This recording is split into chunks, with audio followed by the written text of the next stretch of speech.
మీ బంగారం బ్యాంకులో ఇతర ప్రైవేటు సంస్థల్లో ఉన్న విడిపించి కొనబడను. కొమ్మూరి గోల్డ్ ఆంధ్ర మరియు తెలంగాణ. నమస్తే, వెల్కమ్ టు అవర్ ఛానల్. నేను పద్మిని. ప్రస్తుతంతో పాటు సోషల్ యాక్టివిస్ట్ కృష్ణకుమారి గారు ఉన్నారు. మాట్లాడదాం. మేడం నమస్తే. మేడం పొలిటికల్ పవర్ లిస్ట్ ఒకటి అనౌన్స్ చేయడం జరిగింది. దానికి సంబంధించి టాప్ 10 నాయకులు వీళ్ళే అంటూ ఒక లిస్ట్ ని కూడా అనౌన్స్ చేయడం జరిగింది. ఒకసారి ఆ లిస్ట్ లో ఉన్నటువంటి పేర్లని మీకు వినిపిస్తాను. ఇందులో చంద్రబాబు నాయుడు గారికి కూడా స్థానం దక్కింది. టాప్ 5 లో ఉన్నారు ఆయన. అసలు లిస్ట్ చూసుకుంటే 2024 సార్వత్రిక ఎన్నికల అనంతరం మారిన రాజకీయ లెక్కలతో India today's 2024 political power list లో కొత్త వారికి చోటు దక్కింది. జాబితాలో టాప్ 10 నేతలు: 1 PM Modi, 2 RSS chief Mohan Bhagat, 3 కేంద్ర హోంమంత్రి Amit Shah, 4 Rahul Gandhi, 5 AP CM Chandrababu Naidu, 6 Bihar CM Nitish Kumar, 7 UP CM Yogi Adityanath, 8 Tamil Nadu CM Stalin, 9 Bengal CM Mamata Banerjee and 10 SP chief Akhilesh Yadav. So ఈ 10 మెంబర్స్ కి చోటు దక్కింది. అయితే టాప్ 5 లో చంద్రబాబు నాయుడు గారు ఉన్నారు. ఎట్లా చూడొచ్చు ఈ అంశాన్ని? ఆరుగురు నలుగురు. ఇది ఇండియా టుడే వాళ్ళు ఇచ్చారు. ఇండియా టుడే అయితే చాలా బాగా తూకం బాగా వేశారు అనిపిస్తుంది. మాట రాకుండా 5 వాళ్ళకి ఇచ్చి, 5 ఏంటి 6 వాళ్ళకి ఇచ్చి, 5 బీజేపీకి ఇచ్చి, 4 కాంగ్రెస్కి ఇచ్చి, కాంగ్రెస్ కావచ్చు, ఎస్పీ పార్టీ ఒకటి, అలా తమిళనాడు అన్నీ ఇచ్చి, ఈ రకంగా చూసుకుంటే పార్టీకి ఒకటి ఇచ్చి ఆ పార్టీకి 5 ఇచ్చుకున్నారు. ఇది చంద్రబాబు నాయుడు గారికి 5వ స్థానం ఇవ్వడం అనేది సముచితం. అందులో ఏమి పెద్ద వాళ్ళేమి ఆయనకి ఎక్కువగా వరగబెట్టింది ఏమీ లేదు. కాకపోతే ఇక్కడ అర్థం చేసుకోవాల్సింది ఏంటంటే, RSS మోహన్ భగత్కి మోడీకి మొదటి నుంచి పోటీ ఉంది. ఓకే, అసలు వీళ్ళు సీఎంల విధంగా తీసుకున్నారు, సీఎం పిఎం విధంగా తీసుకున్నారు. బట్ ఈయనకు కూడా చోటు దక్కడం అనేది అయితే యాక్చువల్గా బీజేపీ RSS వేరు కాదు, కాయిన్కి 2 వైపులా అన్నట్లు. అయితే ఏది ఎక్కువ ప్రాధాన్యత? ఇప్పుడు రూపాయి కాయిన్ ఉంటుంది, రెండో వైపు ఇంకో బొమ్మ ఉంటుంది. దేన్ని హెడ్ టైలు అంటే ఏం చూస్తాం మనం? మరి హెడ్ మోహన్ భగత్కి ఇవ్వాలి లెక్క అయితే. మోడీయే 2వ స్థానంలో ఉండాలి. ఎందుకంటే ఇది బీజేపీ ప్రభుత్వం అయినప్పుడు ఈ బీజేపీకి విశ్వ హిందూ పరిషత్తే మూలమైనప్పుడు అలా ఇవ్వాలి. కానీ ఇండియా టుడే వాళ్ళు మోడీని తక్కువ చేస్తే ఏం కొంపలంటూ పోతాయోనని చెప్పి మోడీకి ముందిచ్చి, తర్వాత మోహన్ భగత్కి ఇచ్చి, తర్వాత అలా ఇచ్చారు. సరే, ఏది ఏమైనప్పటికీ మనం చూసుకుంటే గనక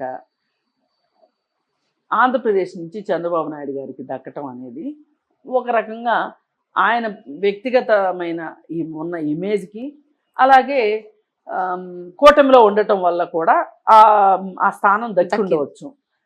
కానీ మనం ఇవన్నీ ఉన్నాయని మురిసిపోవటం కన్నా రేపు కావాల్సింది ఏంటి?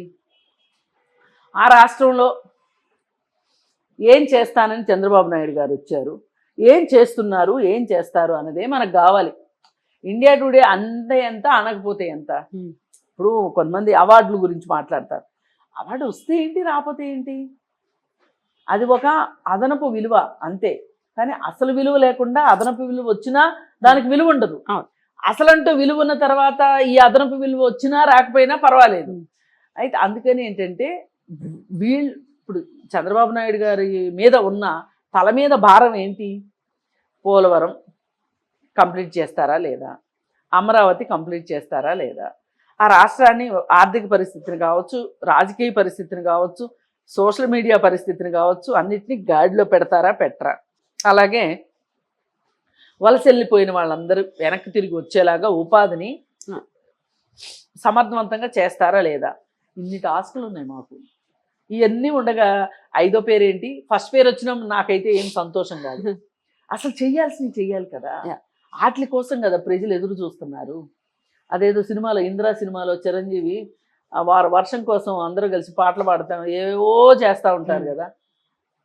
అలా చకోర పక్షులాగా ఎదురు చూస్తున్నారు ఆంధ్రప్రదేశ్లో అభివృద్ధి కోసం. చేస్తారు ఇంకా, అంటే ఇప్పుడే కదా మొదలైంది అని. నేను అదే అంటున్నా, ఉమ్, అసలు అవి కావాలి మనకి. ఉమ్.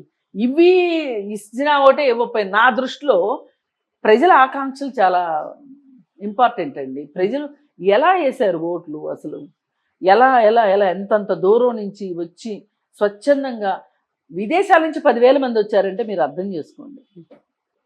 చాలా అవకతవకలు జరిగాయి ఓటింగ్ లో అనే మాటలు ఇప్పటికీ వినిపిస్తున్నాయి. దీన్ని ఎట్లా చూడొచ్చు మనం? ఇప్పుడు ఈ అవకతవకల గురించి నేనేం వ్యాఖ్యానించలేనండి.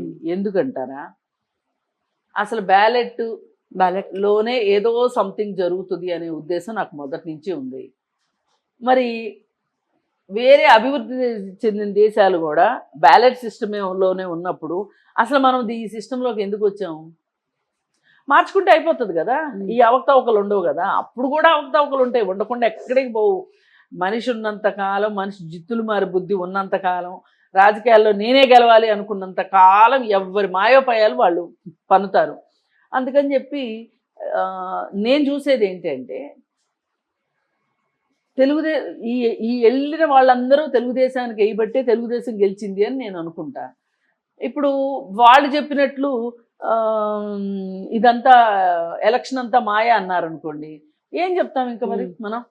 మరి మనం ఏం చేయలేం కదా. మాయ చేయగలరా? ఇప్పుడు అదే మాయ అవలేదా అనేది పక్కన పెడితే, అసలు అపోజిషన్ లో ఉన్న వాళ్ళు మాయ చేయగలరా? ఎలా కుదురుతుంది? ఎట్లా కుదురుతుంది అంటే వీళ్ళ ఉద్దేశం ఏంటంటే, కూటమి ఉంది కదా, కూటమి ఉంది కాబట్టి అక్కడి నుంచి వచ్చేసి సపోర్ట్. కానీ మీకు అర్థం కావాల్సింది ఏంటంటే, అంతకుముందు మీకు కూటమి సపోర్ట్ చేస్తే మీరు గెలిచారా? అంతకుముందు కూడా మోడీకి సపోర్ట్ చేస్తే అలాగే అనుకోవాల్సి ఉంటుంది. అలాగే అనుకోవాలి కదా మరి. అందుకని చెల్లు అనుకోవడం ఇక అంతకంటే. అలా అనుకుంటే సెంట్రల్ లో కూడా 400 సీట్స్ వచ్చేవి కదా. వచ్చేవి కదా. ఎందుకని మరి ఇండియా 240తోనే ఎందుకు ఆగిపోయింది? బొటాబట్టిన ఆగిపోయింది. అసలు ఇంకొంచెం తారుమారు అయ్యి ఉంటే అయిపోయేదిగా పరిస్థితి. ఇప్పటికైనా కూడా అది తుమ్మితే ఊడిపోయే ముక్కే నానా చేస్తే అక్కడ చంద్రబాబు నాయుడు గారు ఇక్కడ అది కూడా అనుకోవాలి మరి. అందుకని ఏంటంటే, ఇవన్నీ కాదు, మనం ఆలోచించాల్సింది ఏంటంటే, నేను ఈ నంబర్ల కంటే కూడా నలుగురు పేదవాళ్ళకి తిండి దొరికిందా లేదా, రాష్ట్రంలో స్త్రీలకి రక్షణ ఉందా లేదా, పిల్లలు సరిగా చదువుకుంటున్నారా లేదా, వాళ్ళ విద్యా ప్రమాణాలు పెరుగుతున్నాయా లేదా, అలాగే గవర్నమెంట్ స్కూల్స్ పరిస్థితి ఎలా ఉంది. ఇంకొక ఆశ్చర్యం చెప్పమంటారా, అమెరికాలో ఒక 2 స్టేట్లలో ఇక్కడ అమ్మఒడి కార్యక్రమం ఉంది కదా, ఆంధ్రప్రదేశ్లో అలాంటి అమ్మఒడి కార్యక్రమం ఉంది అక్కడ. అయితే ఆ 2 రాష్ట్రాల్లో కమ్యూనిస్టులు గెలిచారు. ఓట్లు ఎక్కువ వచ్చినాయి కమ్యూనిస్టులకి. వాళ్ళు గెలవలేదు కానీ ఓట్లు ఎక్కువ వచ్చినాయి వాళ్ళకి. ఏంటి అంటే, ఆ రాష్ట్రాల్లో తల్లిదండ్రుల ఖాతాలోకి డబ్బులు వేస్తారంట. వాళ్ళు ఏం చేస్తున్నారు, ఆ డబ్బులు తీసుకుని ప్రైవేట్ స్కూళ్ళలో చదివించుకుంటున్నారు. వాళ్ళు ఏం చెప్తున్నారు, మీరు గవర్నమెంట్ స్కూల్లో చదివించండి అని చెప్తున్నారు. అసలు గవర్నమెంట్ స్కూల్లో చదివించే కాడికి వీళ్ళకి డబ్బులు ఎందుకు ఇవ్వాలి? డబ్బులు ఏదో గవర్నమెంట్ స్కూల్కి ఇస్తే గవర్నమెంట్ స్కూలే బాగుపడుతుంది కదా. అంటే చూడండి, ఇక్కడేదో ఆంధ్రప్రదేశ్ వాళ్ళే అమాయకులు అని అనుకోవద్దు, జగన్మోహన్ రెడ్డి మాయగాడు అనుకోవద్దు. అక్కడ కూడా మాయగాళ్ళు ఉన్నారు, మాయగాళ్ళకి తగిన బుద్ధి చెప్పారు. అలాగే ఇక్కడ కూడా బుద్ధి చెప్పారు. అర్థమైందిగా మీకు? ముందు ఆంధ్రప్రదేశ్ ప్రజలు బుద్ధి చెప్తే నెక్స్ట్ అమెరికా ప్రజలు బుద్ధి చెప్పారు ఆ విషయానికి. రైట్, ఇలా ఉంటాయి. అందుకని ఏంటంటే, ప్రజలు ఓట్లు వేశారనే నేను నమ్ముతున్నా. లేదు 100% ఓట్లలో 40% మాకు వచ్చినాయి అని జగన్మోహన్ రెడ్డి చెప్తున్నాడు. కానీ నీకు రాష్ట్రం మొత్తం మీద అన్ని ఓట్లు వచ్చినాయి, నేనేం కాదనట్లే. కానీ సీట్లు కదా ఇక్కడ ప్రామాణికం కదా, ఓటు కాదు కదా. అందుకని ఏంటంటే, మీరు ఒక పథకాన్ని ప్రవేశపెట్టేప్పుడు ప్రజలు కూడా కొంచెం తెలివైన వాళ్ళే అర్థం చేసుకుంటారు. మన మాయోపాయం అర్థమవుతుంది వాళ్ళకి. ఇప్పుడు మనకి ఈ పిల్లల పేరు చెప్పి అమ్మఒడి పేరుతోటి ఇచ్చిన డబ్బులు, ఈ డబ్బులతోటి మన ఓట్లు కొనాలని చూస్తున్నారు వాళ్ళు అనేది అర్థం చేసుకున్నారు వాళ్ళు. అందుకని అమ్మఒడి తీసుకున్న వాళ్ళు కూడా ఓటు వేయలేదేమో ఇప్పుడు అమెరికాలో చేసినట్టు. అందుకని ఏది ఏమైనా నంబర్ల గురించి సంతోషపడకుండా, అంటే ఉంటే మంచిదే. ఉంటే మంచిదే. మన దేశంలో 29 రాష్ట్రాలు ఉన్నాయి. 29 రాష్ట్రాల్లో 5వ నంబర్లో మన ముఖ్యమంత్రి ఉన్నాడంటే మనకు సంతోషమే. సంతోషం. దీన్ని బట్టి ఆయన పరిపాలన బాగుంది కదా అని కేంద్రం కూడా మరింత సహకరించి Yeah. మంచిగా నిధులు ఇస్తే ఆ రాష్ట్రం బాగుపడాలని నేను కోరుకుంటున్నాను. ఖచ్చితంగా రైట్ మేడం, థ్యాంక్ యూ, నమస్తే.